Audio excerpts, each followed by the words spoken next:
Sir काय कामकाज चालू आहे एवढं 1 तास 1.5 तास झालं सर तुम्ही दोघं जण बसलाय चर्चा करत सर नक्की काय कामकाज चालू आहे सर. काय माहितीये का श्रीपाद, आमचा विषय चाललाय की 2 करोड रुपये सेल आपल्याला पूर्णपणे आपल्याला 15 MR मध्ये किंवा काही कंपन्यांमध्ये 20 MR पण आहेत.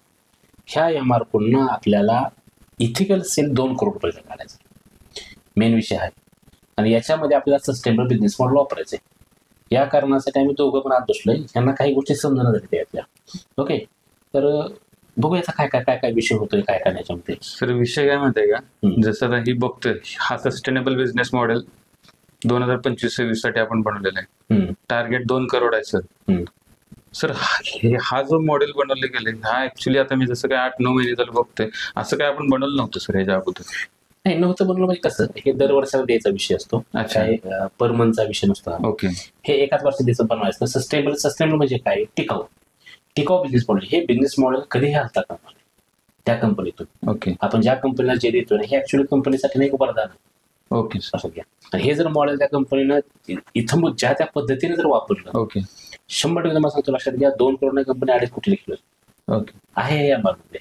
जसं की आपण ह्या कंपनी स्ट्रक्चर तयार करतो आहे की ह्यातला विषय येतो. सुरुवात याची मेन विषय काय येतो, कंपनी नाव कसं असावं, टॅगलाईन कशी असावी, कंपनीचा लोगो डिझाईन कुठल्या पद्धतीचा, इथून आपण जी सुरुवात करतो. जसं की आपण दिसतंय येड काय येतो तर सगळ्या कुठल्याही कंपनीचा सेलवर सगळ्या सेलवर विषय होतो. मग जे सेल होतो त्यातला इथिकल सेल किती, काही कन्सेप्ट वाईज सेल किती होतो, काही स्कीम देऊन सेल आहे किंवा काही डॉक्टरला आपण CRM ऍक्टिव्हिटी करतो. तर हे याच्यामधला सेल किती बायफर्गेशन करता आलं पाहिजे. ओके. जसं की आता आपण मार्च एंड आहे, आता मार्च एंड मध्ये सगळं करावं लागतं. मग आपल्या मागच्या वर्षात काही चुका झाल्या तर ह्या करंट सिच्युएशन मध्ये असतात.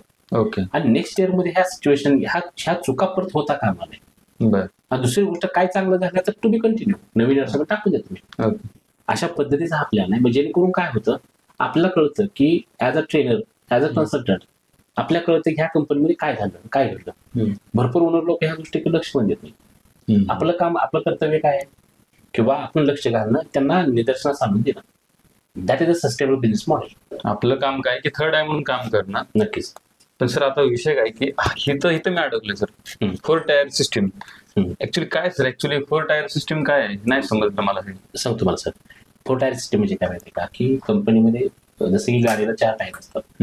एक टायर जर पंक्चर झालं तर गाडी पुढे चालेल का, नाही. सेम त्या पद्धतीने कंपनीमध्ये कस्टमर, ओके, नंतर तुमचा ऑफिस स्टाफ, नंतर तुमचं MR मॅनेजर, ओके आणि नंतर एक ओनर, हे 4 लोक कंपनीमध्ये काम करत असतात. ओके. या 4 लोकांपैकी एक जरी व्यक्ती गायब झाला, ओनरच गायब झाला, तर मला सांग कस्टमर, MR किंवा ऑफिस स्टाफ काम करेल का, नाही. पण यातला याच्या स्टाफ निघून नाही का, बरोबर का. 1-2 स्टाफ निघून गेले का, आहेत कंपनीमध्ये 2-4 स्टाफ असतात, त्यात पण लोक निघून गेले, काय करायचं.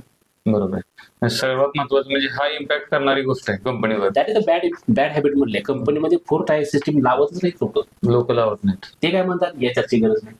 काही लोक म्हणतात सर MR 1 MR कमी केल्यावर काय फरक पडतो. अरे आपण टार्गेट घेतोय 2 कोटी, 2 कोटीमध्ये धरून चला 2-2, 4-4 MR जर परमनंट गायब राहिला काम कसं करायचं. जसं सर PMT पण काही कंपन्या नको म्हणतात लावायला. काही लोक म्हणतात, काय नको म्हणतात त्या, तर त्यांना वाटतं की आपले पैसे देतोय, पण त्यांना माहित नाही त्या PMTचा बेनिफिट किती मोठा आहे. ओके. PMT कंपनीमध्ये फार इम्पॉर्टंट विषय. कसं घ्या, कुणीही कुठल्या कंपनी, मोठी कंपनी घ्या, त्यांनाही पैशाचं बजेटचा इश्यू बरोबर का. तर त्या कंपन्या असं काही 4-5 लोक सहज आपण हायर करतो अशी कधी घटना घडत नसते. प्रत्येकाचा एक प्लॅन असतो, प्रत्येक कंपनी त्या पद्धतीने काम करते. ते ठरवतात की बाबा जसं की आता मार्च संपत आलाय, आपण ठरवतोय बाबा 2025-26 मध्ये 2 कोटी काटाय असेल तर मला हे नियोजन लावावं लागेल. तर याच्यामध्ये PMT येणं गरजेचं आहे. PMT आले तर काय होतं की प्रोडक्ट रिगार्डिंग म्हणा किंवा सेल्स रिगार्डिंग किंवा एखादा 1-2 प्रोडक्ट आपण ब्रँड प्रोडक्ट हात घालतो, तर ते ब्रँड प्रोडक्ट विकण्यासाठी PMT पाहिजे. सर PMTचा काय रोल असतो. PMTचा मेन रोल काय माहितीये का, की 2 प्रोडक्ट, कंपनीचे मेन 2 प्रोडक्ट आहेत ना, याला ब्रँड करणं हे सर्वात मोठं महत्वाचं टार्गेट ते असतं. पॅम्पलेट बनवणं, व्हिडिओ बनवणं हे PMTचं कामच नाही. काय आजच्या घडीला कोणी बाहेर करतंय का, हो कुठे नको त्या ठिकाणी कंपनी पैसा वापरणं हे गोष्ट चुकीची आहे, असा विषय. तर ब्रँड करणं, त्या प्रोडक्टला ब्रँड पोझिशनवर घेऊन सोडणं हे ऍक्च्युअली मेन PMTचं काम आहे. त्या ठिकाणी डिझायनिंग येतं, ह्या गोष्टी होतात. डिझायनिंग म्हणजे काही जे आतला जे काय त्याला आपण कॉन्टेंट म्हणू, तो कॉन्टेंट म्हणून 100% काम आहे. डिझायनिंग बाहेर लोक तयार आहेत, फक्त त्यांना ते लोक करायला काय PMTचं फक्त काय डिझायनिंगचा मटेरियल देणं हे PMTचं नक्कीच काम आहे.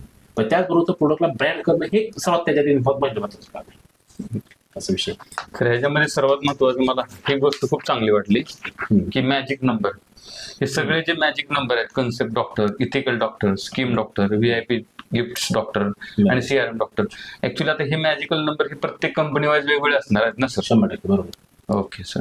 हे मॅजिक नंबर घेणं फार गरजेचं आहे. ओके. जर हे मॅजिक नंबर नाही तुम्ही घेतले तर जसं की आता प्रत्येकाचा बर्थडे तुम्हाला बर्थडे आवडते हो बरोबर का? बरोबर. तर मॅजिक आहे ती मॅजिक. लक्षात घ्या. जसं की धरून जरा काही कंपन्यांमध्ये जसं की आता धरून जरा कुठल्या एखाद्या कंपनीची एक फिगर असते काहीतरी बाबा काय की बाबा मी कुठलाही स्टाफ माझा येईल त्याला मी 42 पासून स्टार्ट करणार पेमेंट मध्ये. ते त्यांची मॅजिक फिगर असते किंवा लकी नंबर असतात काय? लकी नंबर असतात काय काय लोकांचे. तसं आपल्या कंपनीमध्ये टोटल कस्टमर आपण किती करणार? जसं की म्हणतो की तुमच्या कंपनीचे कमीत कमी 1200 प्रिस्क्राईब झाले पाहिजे. ओके. हे दॅट इज हे लक्षात याला मॅजिक नंबर म्हणतात. मग 1200 सारखं बोललं पाहिजे आपण. ओके. आणि या गोष्टीवर काम करण्यासाठी मग आपण कन्सेप्ट कसला होतो, इथिकल सेल कसा आणतोय, काय स्कीम ऑपरेट करतोय का, किंवा वेगवेगळे प्रकारचे प्रोडक्ट आपण आणतोय तर प्रोडक्टचे पण काही मॅजिक नंबर असतात. ओके. तर ते नंबर आहेत का नाही हे गोष्ट समजली पाहिजे असते. 2 करोड आकडा घेतला तर हे हळूहळू जेव्हा तुम्ही जसं वर्ष पुढे जाता येतं सप्टेंबर ऑक्टोबर नोव्हेंबर महिन्याचं तर 2 करोड तुम्हाला मॅजिक वाटतो. मॅजिक वाटतं.